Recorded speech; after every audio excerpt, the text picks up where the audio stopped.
Bueno, las ciencias básicas nos encontramos en un momento de grandes cambios.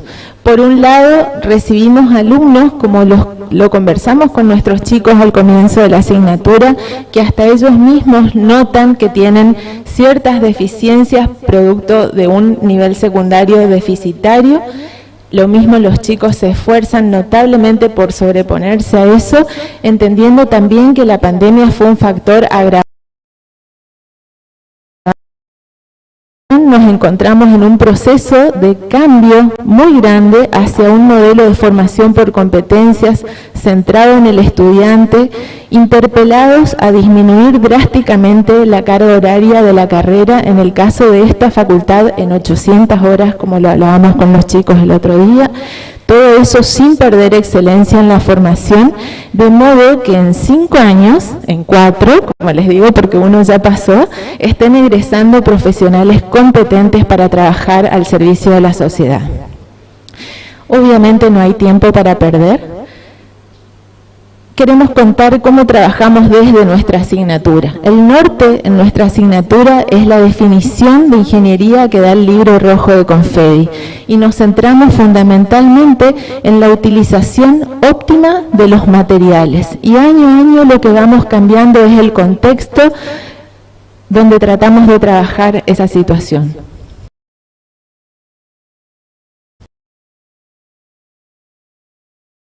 Uso en ingeniería, previamente necesitamos conocer los tipos de uniones químicas, que depende de los tipos de átomos que conforman esos materiales.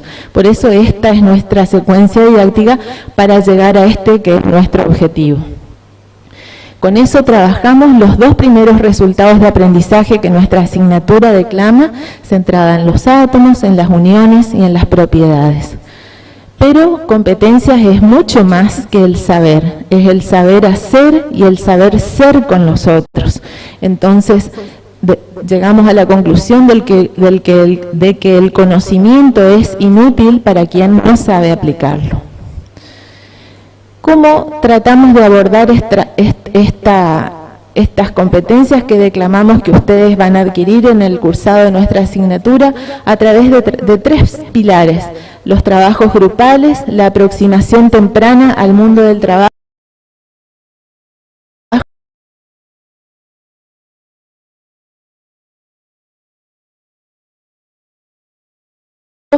a partir del año 2016, que ganamos un voluntariado universitario sobre arsénico y cáncer de próstata, donde por lo menos yo pude percibir el rol que tiene el ingeniero como actor social trabajando en equipos interdisciplinarios. Yo dije, esto lo tenemos que replicar en el aula. Decidimos en 2019 ocupar una estrategia que es el aprendizaje basado en retos, o sea, recrear en el aula situaciones semejantes a los desempeños profesionales del ingeniero. En ese año nos basamos en el objetivo 6 de los Objetivos de Desarrollo Sostenible, agua limpia y saneamiento, y como tuvimos muy buena respuesta de los profesores y de los alumnos, decidimos en 2020 aplicarlos a todos los alumnos. Este año lo habíamos hecho con un grupo reducido. Este año nos encontramos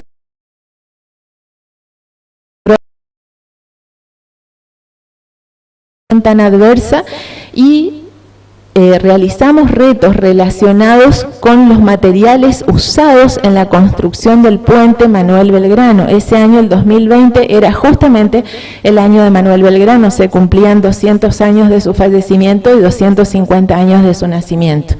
Y en 2021, y sí trabajando aún de forma virtual, ocupamos esa misma estrategia para ocuparnos del segundo acueducto del Chaco, los materiales usados en la construcción del segundo acueducto del Chaco. En 2022, ya retornando a la presencialidad, decidimos hacer caso a Confedi, que nos exige una cierta cantidad de horas presenciales en el laboratorio. Ustedes trabajaron muy bien en el laboratorio, tienen fotos de algunos de ustedes acá. El segundo pilar sobre el que nos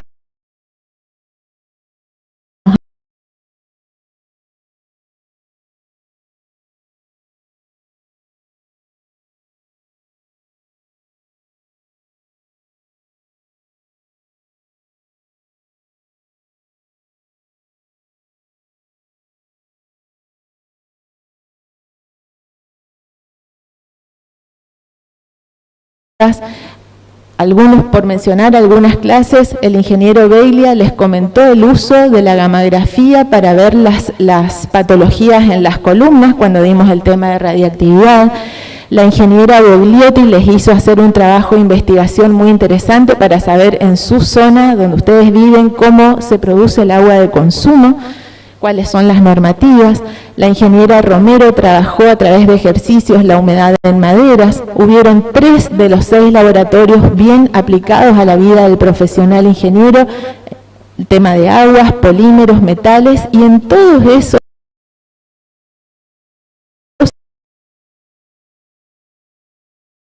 informes o producidos por ustedes o lectura de algunos informes técnicos.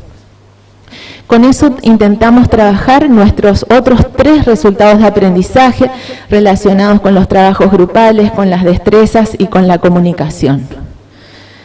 Creemos fuertemente que el mundo del trabajo les demanda no solo conocimiento, sino competencias blandas, competencias de empoderamiento. Como siempre hablábamos con ustedes tienen que estar al tanto de lo que el mundo del trabajo les está exigiendo para formarse en ese sentido.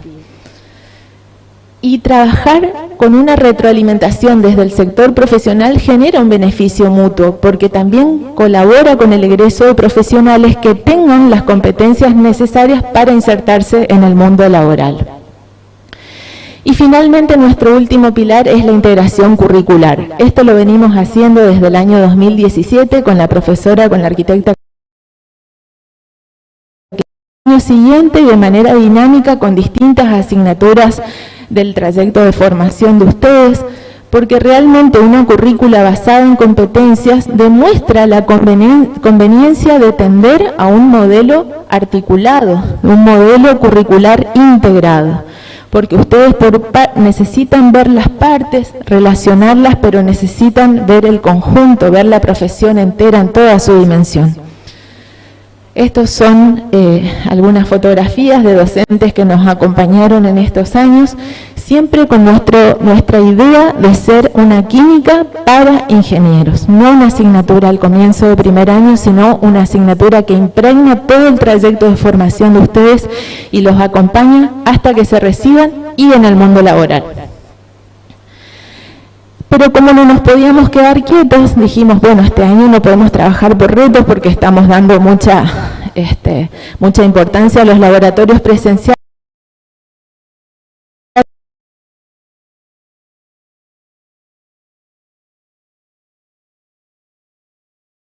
Material milenario que es 100% reciclable y nos permitió trabajar algunas cuestiones que queríamos dar importancia en nuestra asignatura. Por un lado, con el ingeniero Rosdenbesky vieron en el vidrio los tipos de átomos, las uniones químicas, las características de los materiales amorfos como los vidrios y los plásticos comparados con los materiales cristalinos, y hicieron una pequeña aproximación a lo que es la ingeniería sustentable al tratar un paper sobre la potencialidad del uso del vidrio triturado en materiales de construcción, que ustedes también hicieron una monografía. Hoy invitamos a la arquitecta Claudia Pilar para que nos haga una pequeña articulación con su cátedra Construcción de Edificios a través del uso del vidrio en las construcciones, y nuestra invitada de lujo hoy, la artista de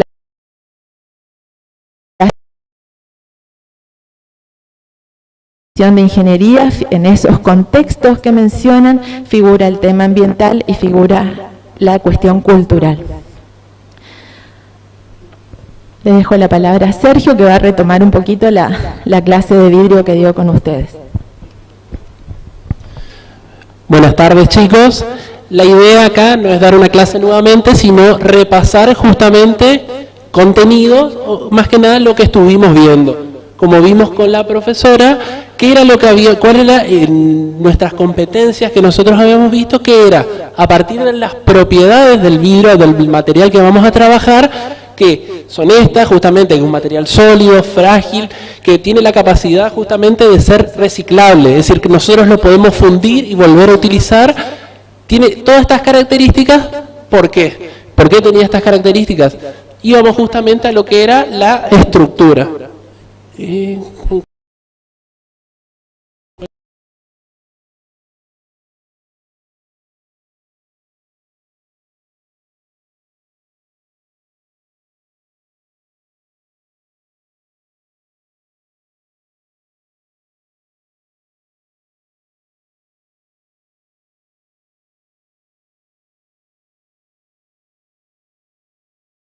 aquí cómo se construía el vidrio, qué materiales utilizábamos para este proceso.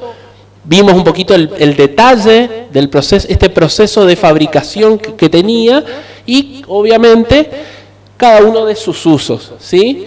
Para los recipientes, decoración, arquitectura, para lo que es la industria, ¿sí? Bien.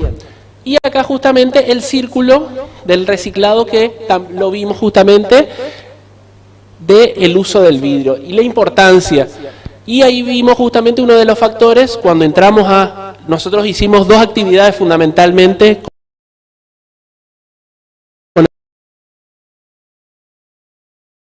donde estuvimos viendo distintas cuestiones. Una de ellas, el uso del vidrio en la construcción.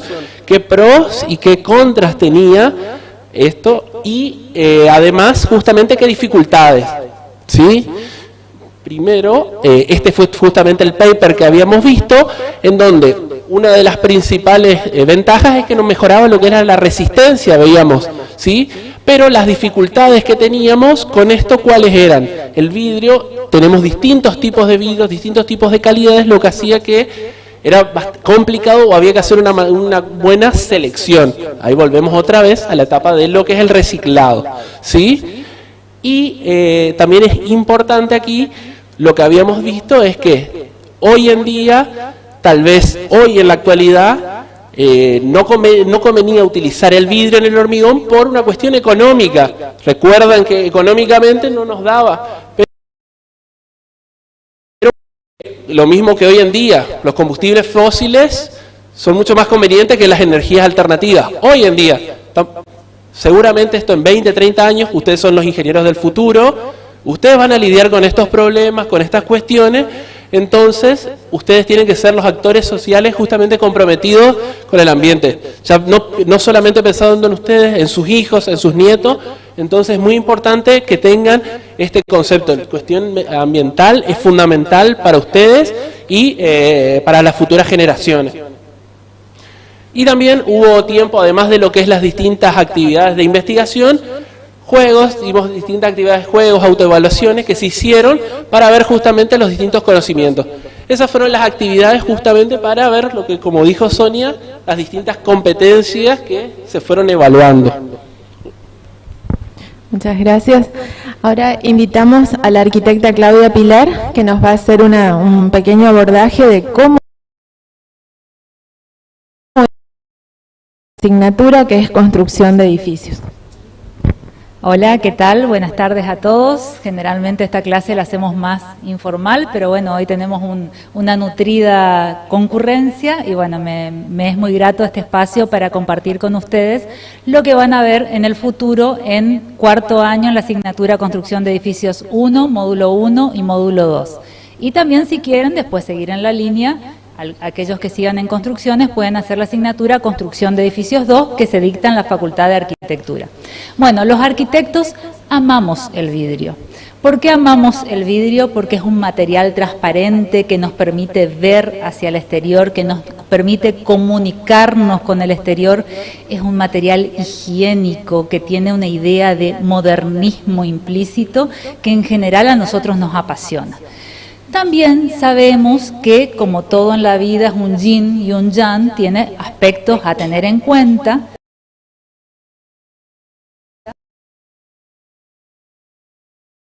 Que sea tan frágil, es decir, que tiene características que tenemos que tener en cuenta. Pero este amor por el vidrio no surge de ahora, es algo que nos acompaña hace muchísimo tiempo y cuando logramos en la arquitectura gótica separar la estructura de los cerramientos, hasta ahí las construcciones eran muy macizas, nos separábamos la estructura de los lugares de simple cerramiento. En la medida de que logramos estos espacios, fueron rellenados con vidrios que no podían ser muy grandes porque la tecnología de la época no lo permitía, y vidrios que no eran transparentes porque la tecnología de la época no lo permitía. Entonces, en lugar de que eso sea una condicionante, fue una herramienta casi pictórica para diseñar cerramientos, un ingreso de luz que a su vez tenga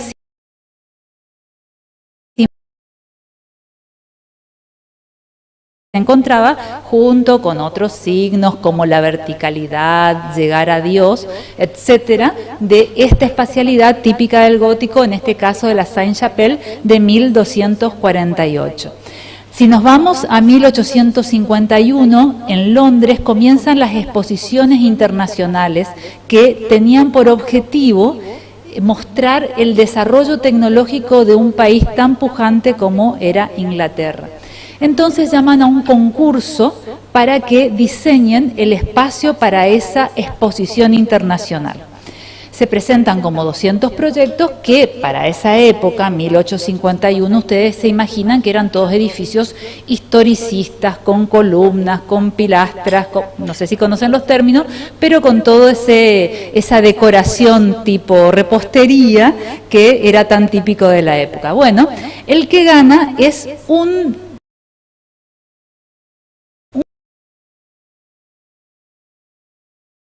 no hay, lo que quieren es cosas tropicales. Entonces en la época, cuando uno tenía plata, hacía invernaderos. Y bueno, este señor se dedicaba a eso y bueno, lo replicó en un tamaño muchísimo más grande, porque esta nave central tiene más de 500 metros de largo, más de 200 metros de ancho. Imagínense, estamos hablando hace casi 2 siglos, en breve van a ser 2 siglos. Y lo que está representando es los dos materiales que estaban en ese momento en auge dentro de la revolución industrial, que era justamente el vidrio y justamente el hierro. Y cómo, digamos, un idóneo le gana a los academicistas del momento a través de una resolución sumamente práctica que cubre luces inimaginables para la época y que adicionalmente se construyó en solo un año, ¿sí? En el año anterior se había llamado a concurso, se hizo todo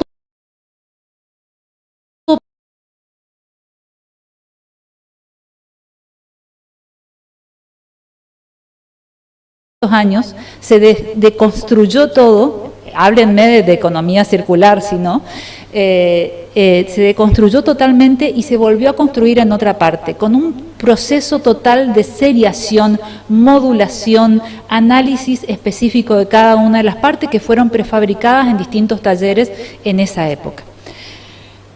¿Sí? O sea, realmente hicimos muy poco. Y ahora imagínense en qué año estamos en esta casa de Philip Johnson en Connecticut, Estados Unidos. ¿En qué año creen que estamos? ¿Hace 10, 20, 30? Sí, exactamente, 1949. Philip Johnson, discípulo de otro arquitecto que vamos a hacer dentro de la premisa menos es más, que es algo que ustedes habrán escuchado como frase, nos adelanta el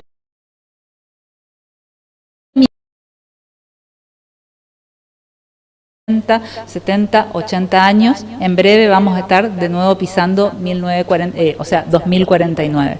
Y esta construcción absolutamente que podría haber sido hecha ayer, ¿sí?, es factible por el uso de ese material mágico que es el vidrio, ¿sí?, totalmente transparente, que conecta, que no genera ningún tipo de obstáculo en ese paisaje de muchas hectáreas, que era la casa del propio arquitecto, que se había enojado con su jefe Mies van der Rohe hacía poco tiempo, el autor de la frase menos es más, que para esa misma época le estaba construyendo a la doctora Farnworth esta vivienda tan conocida, también la habrán visto en alguna parte, en este caso sobrelevada del terreno, donde finalmente terminan con un litigio legal también en esta vivienda. Nos pasó a los arquitectos, que la construcción salga más caro de lo previsto, pero bueno, Mies es realmente un genio que adelanta a su época a quitar totalmente el ornamento y hacer construcciones que tengan esa conexión. Bueno, como dijimos, nada es bueno, nada es malo, el material vidrio nos permite ver y permite que nos vean también. Entonces la cuestión de intimidad solamente es factible en determinadas situaciones donde en este caso se trata de muchas hectáreas del mismo propietario con una cobertura vegetal, etcétera, que nos permite el uso. Cuando se remodela el Museo del Louvre en París, se lo gana al diseño un arquitecto oriental de apellido Pei, que falleció recientemente, y propone un ingreso a través de esta pirámide de vidrio totalmente moderna, en contraposición de un ambiente totalmente histórico que lo ven.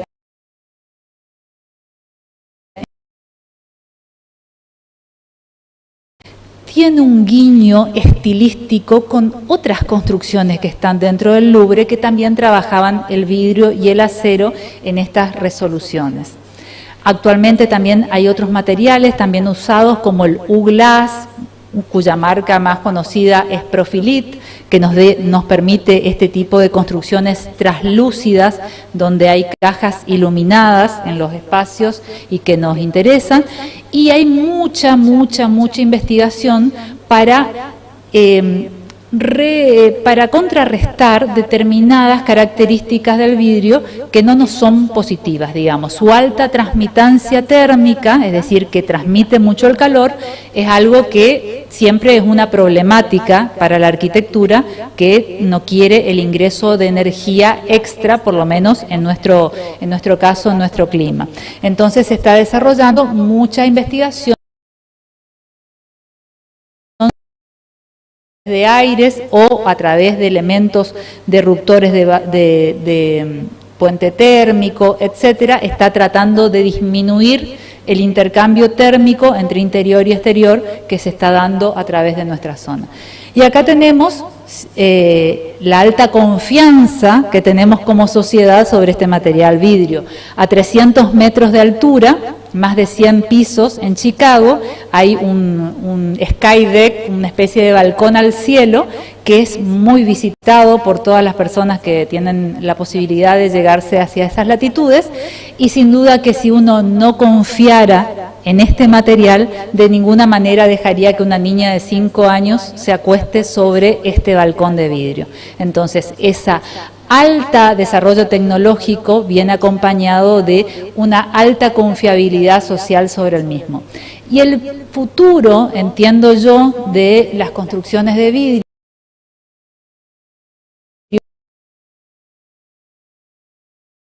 generar energía a través de esos vidrios, y de esta manera cada vez se desarrolla con mayor vehemencia lo que son los vidrios fotovoltaicos. Los vidrios fotovoltaicos, ¡ay! ¿Dónde me fui? ¿Quién me ayuda? Help. Los vidrios fotovoltaicos, que son los que permiten generar energía en ese pasaje de la luz solar, ¿sí? Y entonces ahí estábamos viendo el edificio de la estación de trenes de Turín, Italia, que se llama Porta Susa, y que tiene una especie de cúpula en algún punto parecido al ¿no? ¿Cómo?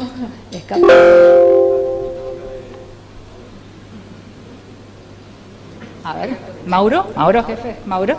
Ese edificio. Dos para atrás. Ahí está. Ese edificio de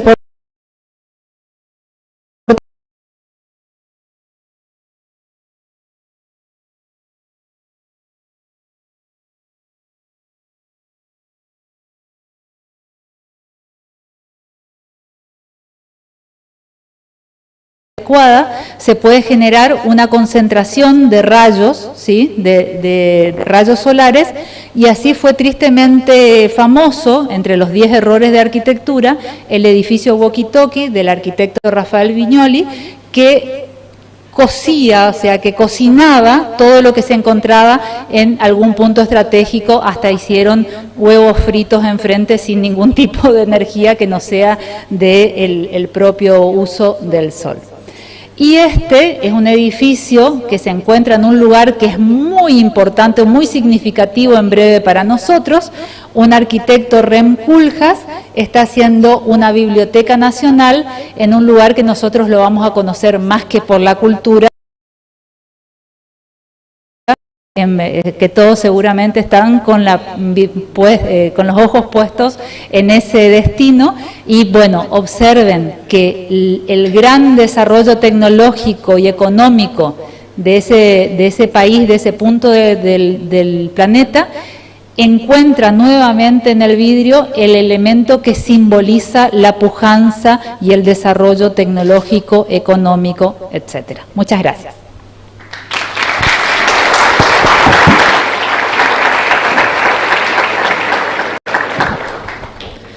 Bueno, gracias Claudia. Queremos invitar entonces a nuestra artista plástica, Alejandra Gubinelli. Para ella fueron todos los trocitos de vidrios que ustedes fueron juntando durante este cuatrimestre y que van a quedar representados en algo que vamos a donar a la facultad luego de su exposición. ¿Qué tal? ¿Qué tal?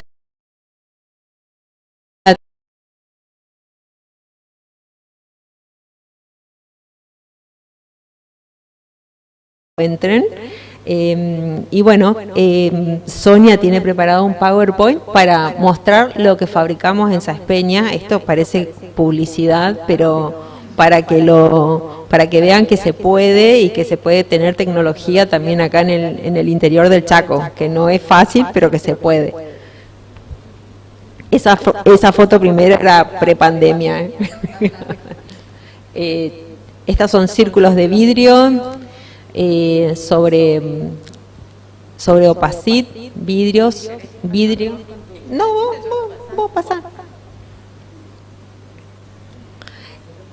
Esto es todo como utilizando siempre restos de vidrios, ¿no? Siempre reciclando. Esto era un proyecto que a los inicios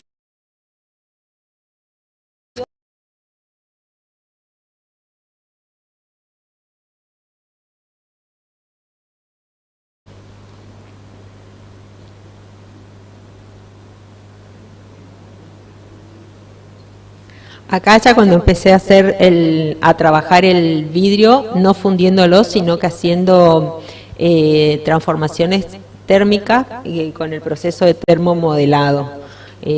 Las mesas y todo lo que sea baños. No sé si viene ya o no. Ahí está. Las primeras eran transparentes y después había que diferenciarse de las mesadas de vidrio chinas y entonces las empezamos a pintar individualmente, aplicándole más arte. Siempre la escasez y la competencia es lo que te lleva a ir mejorando.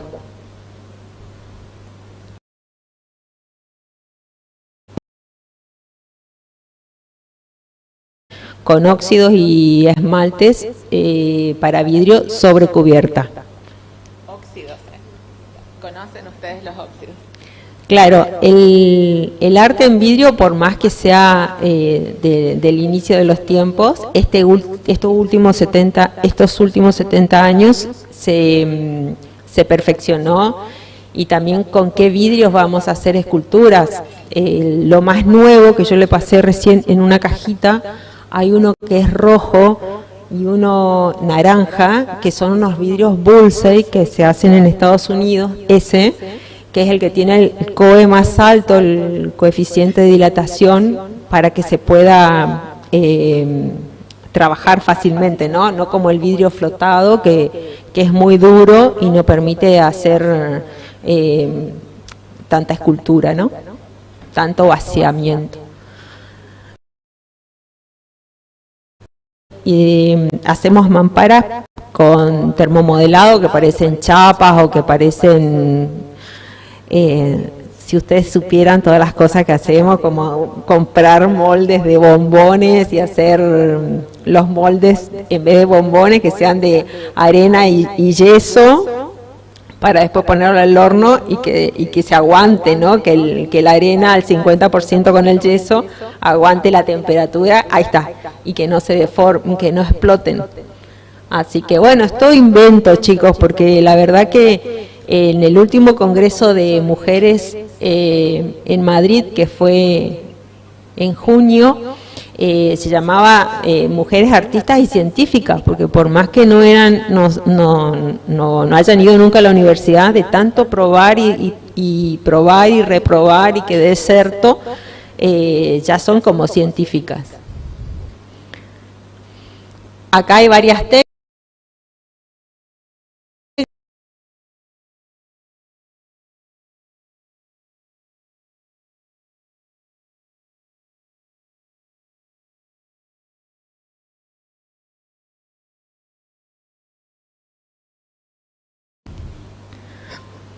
Más trabajos, más inventos. Estos son vidrios de 10 milímetros en espacio público con acero inoxidable. Esto es en la Plaza Italia de Goya. Esto es en Saspeña, la bandera del Chaco, bandera de Saspeña.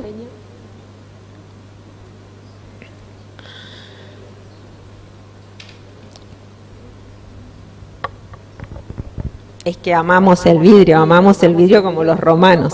No sé si algunas anécdotas como cuál fue el camino del vidrio desde el Paleolítico hasta nuestros días, ¿no? ¿Cuál fue el primer vidrio que nos... ¿Cuál fue la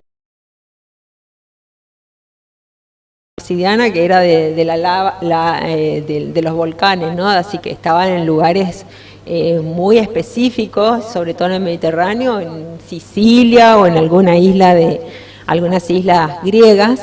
Y bueno, ¿qué les permitía al Paleolítico? Era, bueno, romper la obsidiana y era un cuchillo o un arma. Podían pulir para formar las puntas de flecha.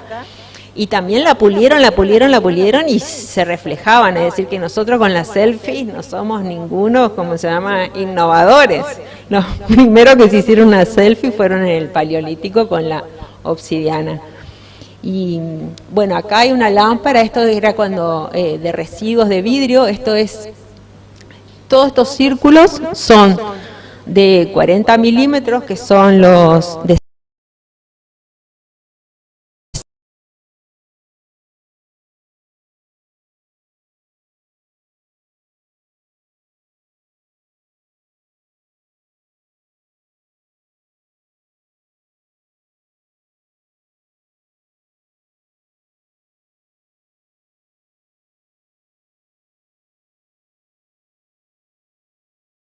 se empezó a estudiar todos los procesos de fabricación y los grandes amantes del vidrio, quienes fueron los romanos, que pudieron soplarlo, abaratar el precio de las botellas y el precio, el peso, la cantidad de material y no tener que tener terminaciones. Así que bueno, ahí se democratiza. Y donde lo terminan estudiando mejor era en Venecia, en la isla de Murano, que cuando puedan viajar, es un viaje muy lindo, y los tenían ahí como acorralados, acabaron los saberes. También a los artistas del vidrio se los permitía, que eran plebeyos, pero igual se los permitía casarse con las familias patricias para tener muchísimos privilegios y no se muevan. Luego el polo industrial vidriero fue todo lo que es Checoslovaquia. Y bueno, una de las cosas muy interesantes que pasó en la antigüedad es cuando se rompe el Imperio Romano y la parte de Oriente sigue teniendo anatrón por Egipto, y todo lo que era Italia y Alemania se quedaron simples recicladores, es decir, que pasaban de la botella, pasaban a florero, de florero a vaso, y en un momento lo tuvieron que picar y hacer de nuevo, y hasta que se acabó. Y ahí descubrieron en Alemania, esto todo siempre desde la escasez es que nos vienen las ideas, ¿no? O los descubrimientos. Descubrieron que de la combustión de los árboles, de los pinos, lo podían mezclar a esas cenizas con la arena y volvieron a formar vidrio. Y bueno, fueron pasos y adelantos que nos llevaron hasta ahora, y como contaba la arquitecta, para las casas, para las iglesias, los coches, el vidrio laminado, que salvó tantas vidas y que sigue salvando vidas, hasta los microprocesadores, ¿no?, de silicio. Es decir, que el que sabe hacer ahora un microprocesador de silicio era el que podía manejar el vidrio en la antigüedad, y en la Biblia dice, en un libro de Job, dice que la sabiduría es tan cara como el oro o el vidrio. Así que bueno, acá los dejo. Espero que les haya gustado todas estas anécdotas, y si alguien sabe qué dijo Plinio el Viejo.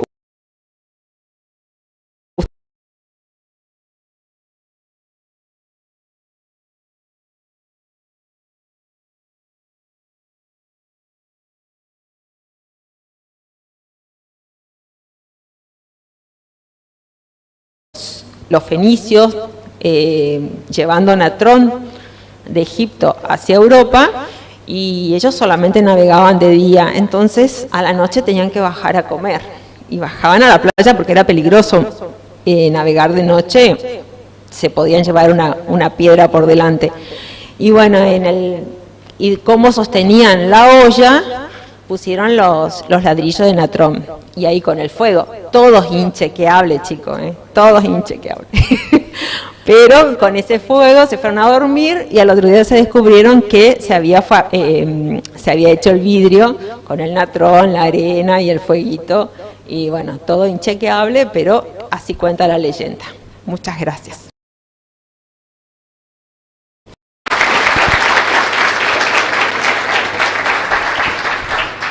Bueno, y simplemente para finalizar, algunos comentarios finales como cátedra, este día que estamos terminando nuestro cursado, que es necesario equilibrar la formación teórica y la formación práctica. Es muy necesario convertir a nuestras asignaturas de ciencias básicas en disciplinas transversales, como dijimos, que impregnen todo su trayecto de formación, promover la interacción entre docentes, como lo venimos haciendo, que ustedes tengan contacto temprano con el mundo del trabajo a través de sus profesores, y ustedes mismos también indagando qué es lo que el mundo laboral va demandando.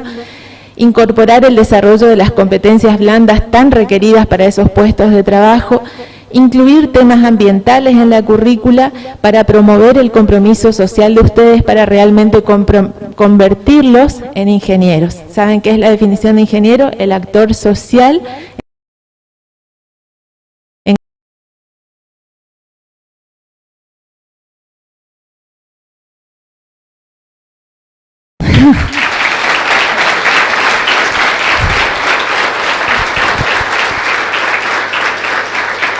Y bueno, y como les dije, los pequeños vidriecitos que ustedes fueron recogiendo durante el cuatrimestre, Alejandra hizo una obra que queremos donarla a la facultad. No sé, sí, esta es tu obra. Profesor Corace, nuestro vicedecano, la secretaria académica. Ustedes sabrán qué lugar pueden encontrar. Sí, sin romper, porque es frágil, si escuchaste la clase. Y ver qué lugar podemos encontrarle, y que ustedes cada vez que pasen puedan encontrar y acordarse.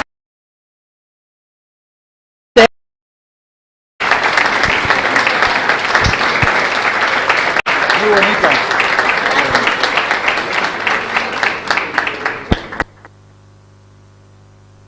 Muy bien, chicos, muchas gracias por